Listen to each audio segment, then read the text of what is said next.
एक अजीब सी बेचैनी है। कुछ अंदर ही अंदर खाए जा रहा है। क्या मुझे कोई गिल्ट है? क्या मुझे कोई पछतावा हो रहा है? क्या मैं अपने आप को दोषी मान रहा हूँ? क्या मैं कोई सज़ा भुगत रहा हूँ? किस बात की सज़ा और कैसी सज़ा? बस दिन भर यही सोचता हूँ। सवाल हमारे दिमाग में कैसे जन्म लेते हैं और क्यों जन्म लेते हैं? कुछ हद तक सोचा हुआ हासिल न कर पाना और कुछ हद तक प्रकृति को न समझ पाना। शायद इसलिए सवालों का जन्म होता है। लेकिन मेरा सोचना मुझे फिजूल लग रहा है। जो ख्याल आते हैं उनको कैसे रोकूं? मैं ख्यालों को रोकने की कोशिश तो करता हूं और कुछ हद तक कामयाब भी होता हूं। समय सबको परिपक्व बना देता है।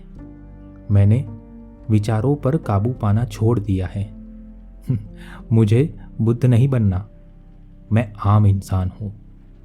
आम सपने और आम ज़रूरतें। चलो मान लेता हूं कि मेरी ज़िंदगी में खुशियां भी आम हैं और गम भी बहुत सामान्य है। लेकिन एक दुख बहुत खास है। एक पछतावा बहुत खास है। रागिनी। जैसे जैसे सुख का सुख धीरे धीरे कम हो जाता है, वैसे ही दुख का दुख धीरे धीरे कम हो जाता है। इंसान को इन दोनों के बीच की जमीन पर रहना चाहिए, लेकिन वो रहता नहीं है। शायद इस जमीन को शून्य की जमीन कहते हैं। शायद इस जमीन को स्थित प्रज्ञता भी कहते हैं। यह कोई जमीन न होकर एक ऐसा अवकाश या आयाम हो जिससे इंसान खुद के साथ रूबरू हो सकता है। ज्यादातर किस्सों में इंसान दूसरों से या दूसरों में अपना सुख खोजता है। इसी वजह से वह दुखी भी होता है। मैंने भी सुख खोजने की बहुत कोशिश की, लेकिन मेरे हाथ से वो सुख फिसल गया। मेरे हाथों की पकड़ मजबूत नहीं थी। मेरे हाथों में रवाजों का जंग लग चुका था। मेरे सुख का नाम था रागिनी। कई लोग मुझे पेसिमिस्ट कहते हैं, एक निराशावादी इंसान।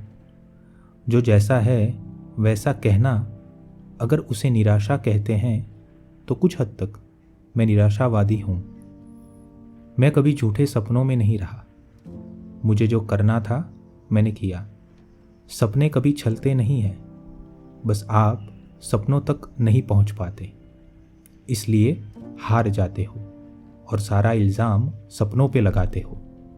मैंने ज़िंदगी में जो भी सपने देखे वो पूरे किए।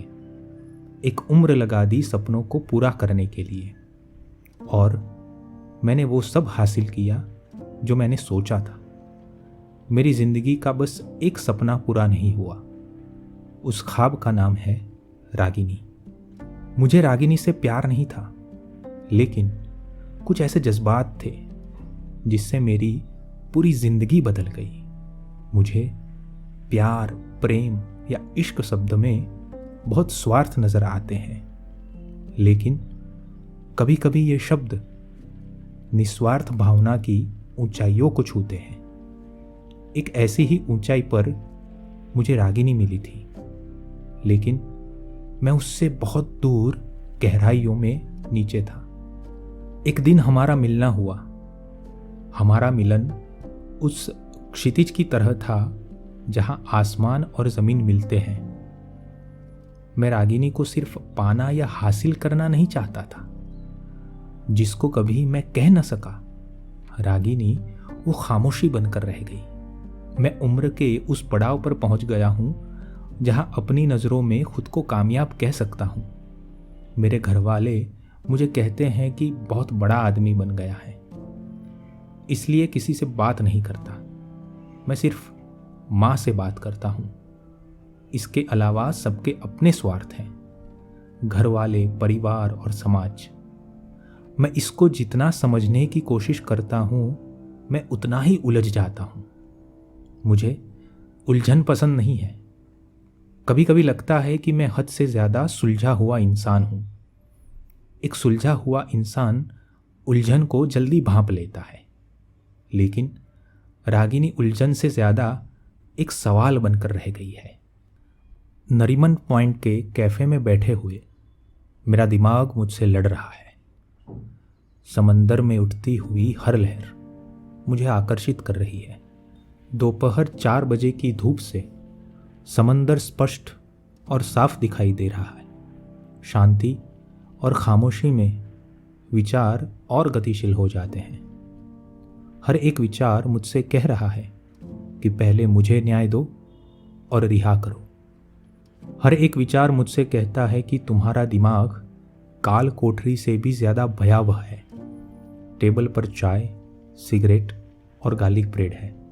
दिमाग में पनप रहे और एक एक सेकंड में जन्म लेते हुए सारे विचारों पर मैं फोकस कर रहा हूँ। मैंने दूसरी सिगरेट सुलगाई और पहला विचार अपमान का आया। जिंदगी में अपमानित होना बहुत पीड़ा देता है। इसी अपमान ने मुझे आगे बढ़ने का हौसला दिया। मैं हर उस इंसान का शुक्रिया कहता हूँ जिसने मुझे अपमानित किया। दूसरा विचार रोजगार और पैसों का आया। पहले बहुत फरियादें थी, लेकिन अब खुश हूं। उन फरियादों में गुस्सा और विद्रोह था। पहले लगता था कि यह गुस्सा और विद्रोह दुनिया के लिए है। कई ठोकरें खाने के बाद और अपने ही कमरे में लाइट बंद कर रोने के बाद यह पता चला कि यह गुस्सा और विद्रोह अपने आप से था। चाय ठंडी हो रही थी, सो विचारों से पहले मैंने चाय को न्याय दिया। तीसरा विचार समाज और दुनिया का आया। जहां हम रहते हैं, जहां सरवाइव करने के लिए हमें एक सौदा करना पड़ता है, जहां कहीं भी ये सौदा करने में हम असफल रहते हैं तो हमें समाज और दुनिया के मंच से नीचे फेंक दिया जाता है। हमें अकेलेपन की गहराइयों में फेंक दिया जाता है और वहां कोई नहीं होता। कितना भी चीखो कोई फर्क नहीं पड़ता। तुम्हारी आवाज तुम्हारे कानों तक आती है। यह आवाज और भी डरावनी होती है। इस डर से तुम भाग भी नहीं सकते। यह डर तुम्हें खा जाता है। तुम असहाय शिकार की तरह दम तोड़ देते हो और डर जीत जाता है। गार्लिक ब्रेड को देखकर खाने का मन हुआ। मैं बस समंदर को देख रहा हूं। पहले जैसे मैं रागिनी को देखता था, बस वैसे ही। सारे विचारों में मुझे रागिनी का विचार बहुत सम्मोहित कर रहा था। इसलिए मैंने दूसरे विचारों को मुक्ति दे दी। आज समंदर को देखते हुए मैं बस रागिनी को सोचूंगा। रागिनी में एक मोह है। उस मोह से मैं आज तक छूट नहीं पाया। मोह नाजुक धागों से बनता है और उन धागों का टूटना मोह भंग कहलाता है। एक अरसे बाद भी मेरा रागिनी से मोह भंग नहीं हुआ। रागिनी से मेरी पहली मुलाकात बहुत ही असामान्य थी। हर साल मुंबई में न्यू ईयर की पार्टी का अपना महत्व होता है। उन दिनों मैं मुंबई में नया नया था।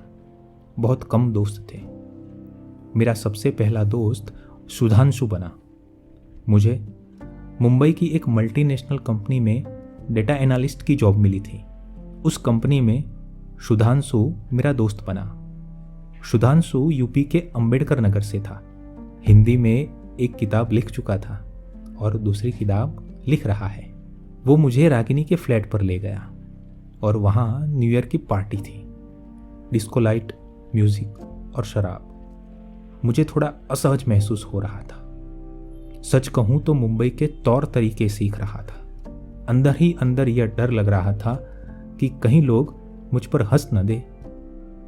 आराम से, कोई टेंशन नहीं है, सुधांशु ने कहा। मैंने कहा, मैं कोई टेंशन नहीं ले रहा। सुधांशु ने कहा, तो तेरे चेहरे पर इतना डर क्यों है? Just relax. मैंने कहा, ठीक है, जैसा तुम कहो। सुधांशु ने प्राजक्ता की ओर जाते हुए कहा, जा, तुझे जो पसंद हो वो ड्रिंक ले ले। मैं प्राजक्ता से मिलकर आता हूँ।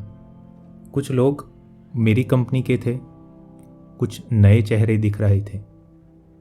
मैंने विस्की का 60 ml पैग लिया और कोने में चला गया।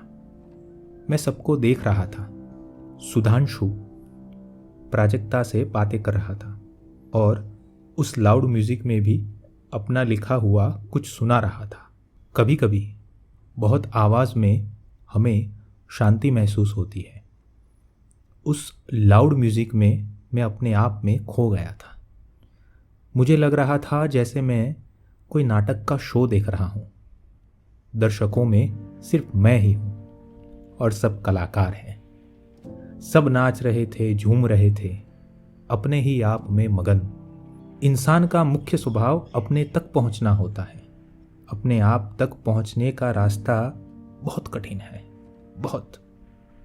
शराब ने मुझे थोड़ा शांत कर दिया था। मैं बालकनी में गया और एक सिगरेट सुलगाई।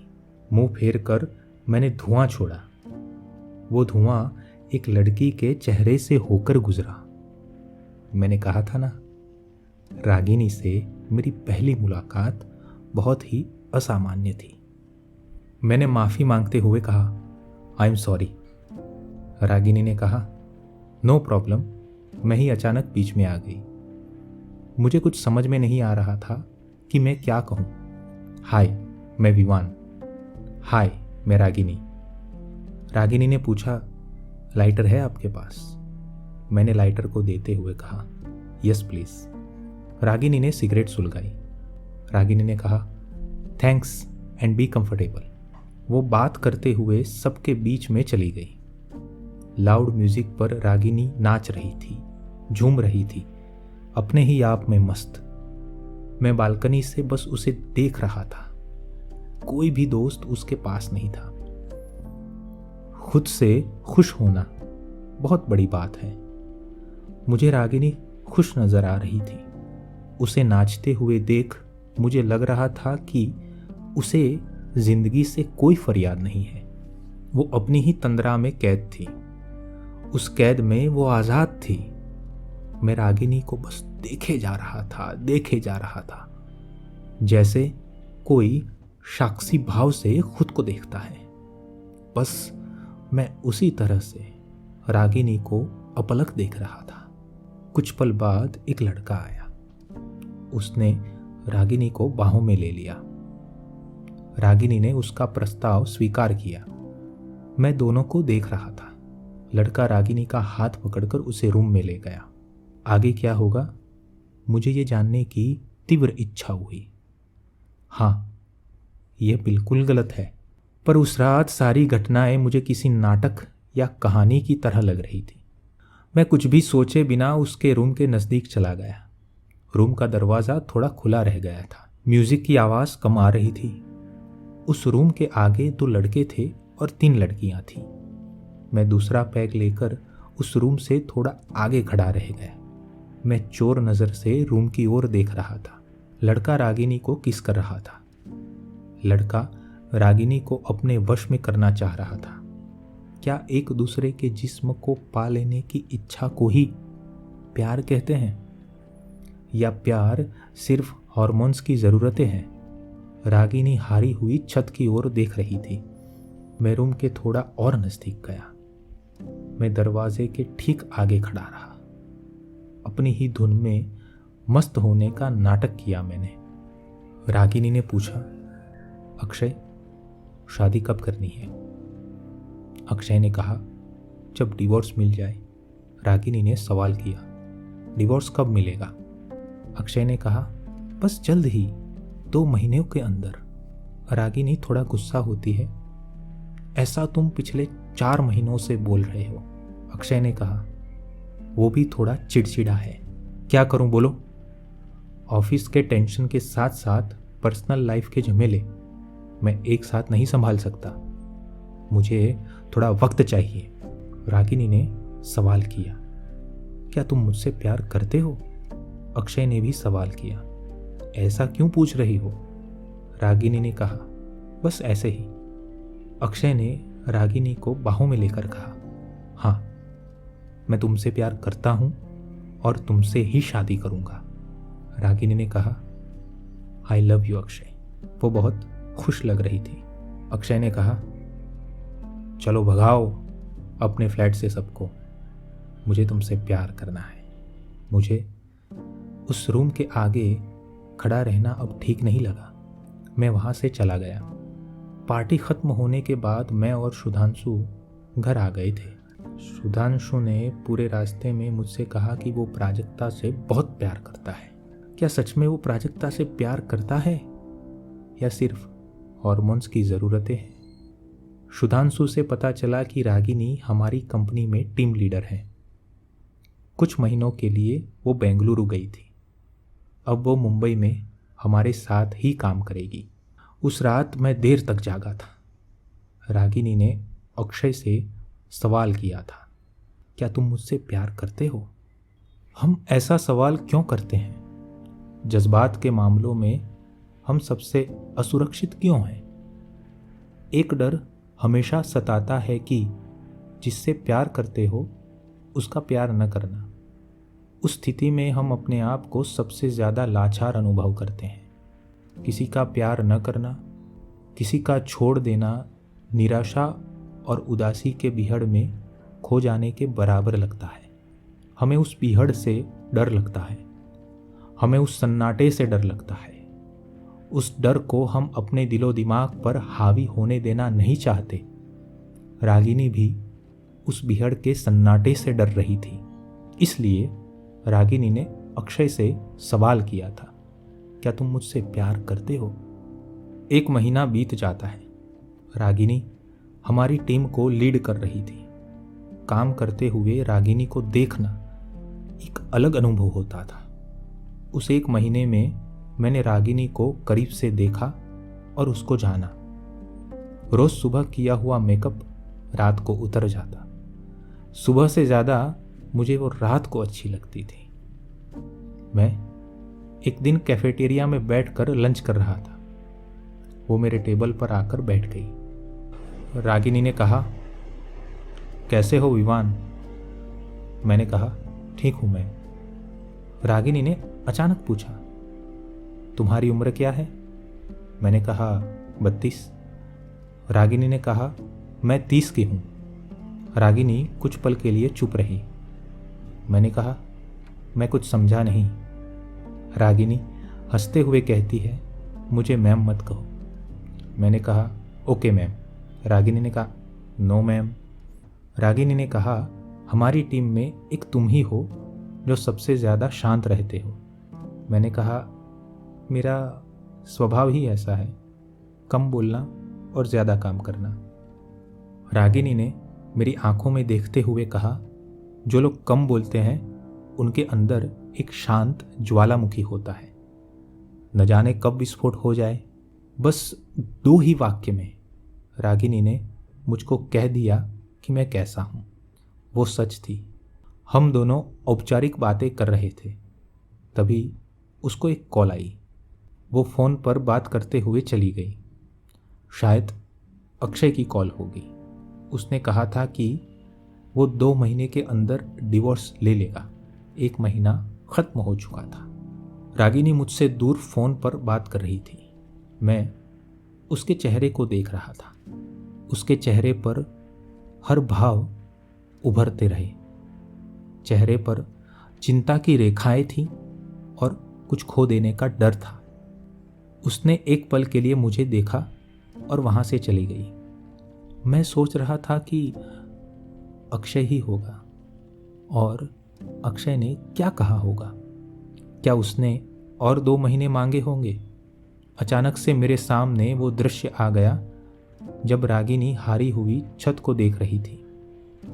अक्षय रागिनी के जिस्म को किसी भी तरह पा लेना चाहता था। रागिनी की स्वीकृति इसलिए होगी क्योंकि उसे अक्षय से प्यार था। पर क्या अक्षय रागिनी से प्यार करता था? सुधांशु की नाइट शिफ्ट थी। उसने रात को 2 बजे मुझे कॉल किया। उसने कहा, हेलो विवान, सुन, रागिनी मैम ने आत्महत्या की कोशिश की है। मुझे कुछ समझ में नहीं आ रहा था। मैं नींद में था। मुझे सिर्फ रागिनी सुनाई दिया और उसके बाद आत्महत्या। आत्महत्या शब्द सुनने के बाद मैं गंभीर हो गया। सुधांशु ने कहा, विवान, सुन रहा है ना तू? जल्दी से हॉस्पिटल आ जा, मैं पता भेज रहा हूं। मैं रास्ते में यही सोचता रहा कि रागिनी ने ऐसा क्यों किया होगा। अक्षय ने ना कहा होगा कि वो डिवोर्स नहीं ले सकता, या फिर अक्षय ने उससे बात करने से मना किया होगा, या फिर उसने कहा होगा कि आज से मेरे और तुम्हारे रास्ते अलग हैं।